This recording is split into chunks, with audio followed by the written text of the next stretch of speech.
За саруул цагны цэнгүүн гүшүү. Асуулт асууя. За өдрийн мэнд хүргэе. Тэгэхээр энэ баялагын сантай холбоотойгоор бол төр ахиал нэг мөнгө хөрөмтлүүлээд тэгээд зарцуултыг нь бол төрөөс ахиад хийн гэж ярьж байгаа. Гэхдээ өнөөдөр бид нар 33 их найдыг одоо зарцуулж байгаа засагтай байгаа. Тэгэхээр нэг зүйлийг ингээ харахаар бид нар дандаа ирээдүйн цаг дээр л иргэдээ маш гоё болчихно. Ирээдүйн цаг дээр бид нар асуудлуудыг шийдчих юм шиг ярьдаг.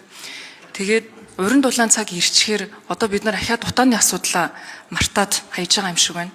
Тэгэд энэ 7 хоногт бол бас зайлшгүй энэ ерөнхий сайдтаас бас асуух зүйл гарч ирчээд байна л да. Агаарын бохирдлыг бууруулах үндэсний орооны ажлын албанаас болохоор хувийн компаниуд руу шингэрүүлсэн хийн түлшийг одоо ирэх 25-26 онд ашиглаад яваа гэдэг ийм чиглэл ч юм уу албан бичиг бол ирээд яваад байгаа. Тэгээд ер нь бид нар энэ утааны тухай асуудлыг шийднэ гэж бөөн үндэсний ороо байгуулаад нэг хилцээрүүд хийгээ яваад ирсэн. Тэгээд тэрнийхээ эцэст нь шингэрүүлсэн хийн түвшийг сонгосон юм уу Монгол улс өөрөө. Тэгэд энийг хэн ямар замаар хэдэн төгрөгийн үнэтэйгээр нийлүүлж байгаа юм бэ? Энэ ямар байдлаар шийдлүүд нь гараагүй байхад ингэж шууд хувийн компаниуд руу одоо хорооноосоо тийм шаардлагууд тавиа явж байх нь хэр зүв юм бэ? Иргэдийн хувьд болохоор ер нь саяхан л хэдэн хүн амь насаараа охирлоо. Хордлогонд орж угаартсан хэдэн мянган хүн байгаа. Тэгэхээр энэ хүмүүсүүд дээр бид нар ахиад 5-7 шахмал түвшийг ашиглаад байж ах уу эрх өвөл. Тэгэхээр хавар болоод ирэхээр энэ утааны асуудлаа орхичдог. Тэгээ шийдэл нь ерөөсөө гараагүй талд өөр бодлогууд ингэж яваад ахаар чин хувийн аж ахуйн нэгжүүд нь бол бизнес төлөвлөлтөө хийгээд явахад хүндрэлтэй. Иргэд нь бол энд бүр амь нас эрүүл мэндээр хүртэл хохироод ингэж явж байна. Тэгээд бид нар энэ ирээдүйн цаг дээр баялагын сангийн асуудлуудыг шийдэж ч юм уу ирээдүйдийн юмнууд шийдэгдэн гэж харах гэхээс илүү өнөөдөр байгаа цаг үе дээр уран дулаан цаг дээр ч гэсэн бид нар энэ утааны шийдлүүдээ маш тодорхой гаргаж ирэх ёстой гэж харж байна. Тэгэхээр ерөнхий сайдын хувьд та 25-26 оны одоо өвөл Монгол улс ямар байдлаар энэ халаалтыг шийдэх юм бэ? Яаж явах юм бэ гэдэгт тэр яг тодорхой хариулт өгөөж.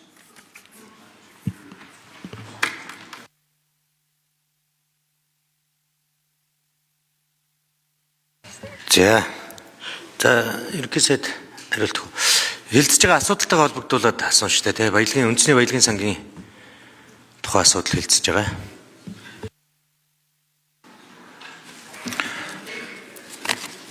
За тэгээд бол үндэсний баялагын сантай холбоотой асуудал дээр л асуулт хариулт яг энэ цаг дээр яригдах нь зүйтэй байх л та. Шаардлагатай тохиолдолд илүү одоо дэлгэрэнгүй мэдээллийг одоо хотын удирдлагууд болон мэргэжлийн хүмүүсийн байлгаж байгаа бэлдэж байгаад ярих нь бол илүү зохистой баг. Зүгээр баялагын сантаа уялдуулаад ярихад яг л наад асуудлыг л одоо үндэсний баялагын сан дээр бид нэр шийдлээ гаргамаар байна. За нэг ийм 2-3 асуудлууд байна. За нэгдүгээрт за Монгол улсын экспортын 90% уул уурхай гэдэг. За тийм үнэн. За тэгэнгүүт уул уурхаан төслүүдийг өнөөдрийн байгаа асуудлуудаа шийдэж зарцуулмаар байна гэдэг. За энийг одоо ингээд шийдэх нь зүйтэй. За гэтэл юу вэ гэхээр төсвөөр дамжуулж ийм асуудлыг шийдэх ёсгүй гэдэг. За ингээд төсөв алдагдaltaгүй батлах нь зүйтэйгээ ингээд баталсан. За тэгэхээр төсөв бол цаашдаа зөвхөн боловсрол эрүүл мэнд төрийн албаа хаагчдын одоо цалинтай холбоотой асуудлыг л одоо шийддэг ийм одоо хэв маяг руу явна гэсэн үг. За энэ ч зүг баг. За тэгвэл одоо яаж шийдэх вэ гэдэг асуудал. Өөр агаарын бохирдол ярьж байна. Сая Тэмүүжин гишүүн болохоор ер нь ийм одоо давхар төсөв яваад байна гэж байна. За тэгээ одоо яг хаагур нь явах уу?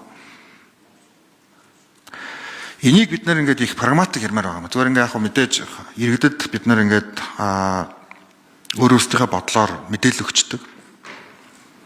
Тэгээ яг үгээр бид нар ингээд дунд нь нэг юм тэтгэрийн гацаа гэдэг шиг ингээд хөгжлөө гацаачих нэг ийм асуудал руу орчиж байгаа. Тийм учраас үндэсний баялагын сангийн энэ концепц бол ирээдүйдээ хадгалъя. Ирээдүйдээ хадгалъя. Гэтэ тэр нь бол одоо амнаатын за 50 орчим хувь байгээ. Хөгжлийн сандаа зарцуулъя. Хөгжлийн сандаа зарцуулъя. За уул уурхай одоо ашиглаж байгаа орон нутаг төрүүлж хөгждөг бай. Гэдэг энэ асуудлыг л хэрэгцээ үед бид нар ингээд одоо хуульчил тодорхой болгох нь зүйтэй юм аа гэж л үзээд байгаа юм л.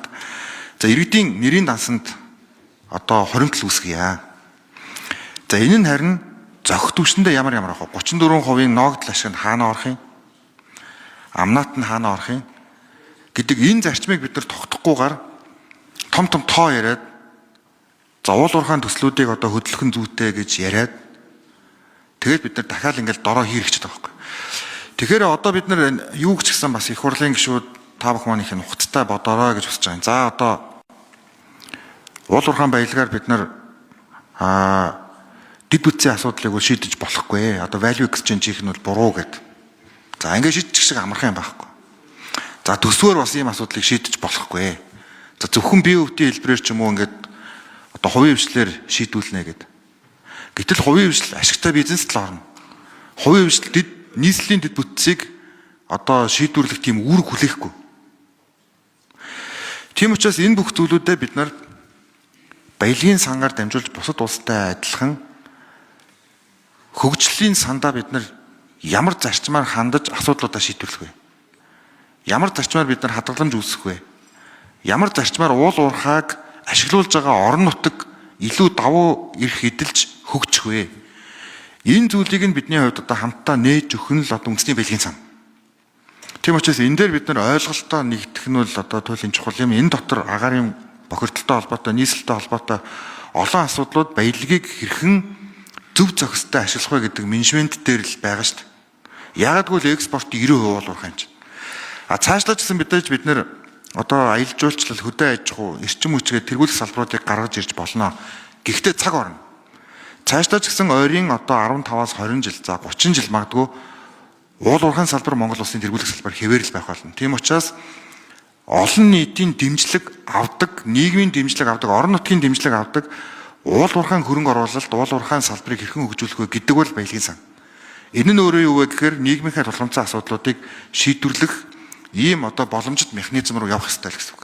Өнөөдөр энэ механизм оновчтой биш байсан учраас л уул уурхайн салбарт бас тодорхой хэмжээнд нийгэм одоо ийм хүлэмж шүрэгдэх байдал өгөхгүй байгаад байгаа нас үүнтэй холбоотой гэж хариулъя. Ягаад гэвэл би баялагын сангийн талаар л өнөөдөр ярих дигийн ийм хуулийн хязгаартай учраас.